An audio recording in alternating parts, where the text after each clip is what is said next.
Maraming salamat sa iyo, Peter. Nice one, brother. Bago tayo kay Coach Lea, Coach Sharon, kamusta ang performance ni Peter? Of course, we take into consideration unang-una yung boses, di ba? Pero sa'yo, kahit ano sigurong sablay ng boses mo, ang mahalaga, marami kang napapasaya. Because in the end, we are going to entertain. Maraming salamat, Coach Sharon. Coach Lea.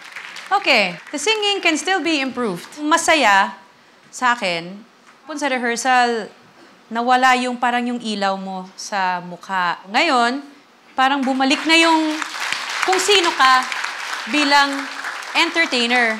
Now, I have to figure out kung entertainer ang kailangan kong dalhin sa live show. Maraming salamat, Coach Lea. Peter, you may now join your papa. Papa! Kinabahan ako sa sinabi ni Ma'am Sharon. Bakit? Hindi po yung sinabi nyo eh. Sa akin, sa your face. Na ano? Sabi nyo na marami ka napasaya, marami ka napatawa. Tapos talo ka. Ayun, hindi ako umabot.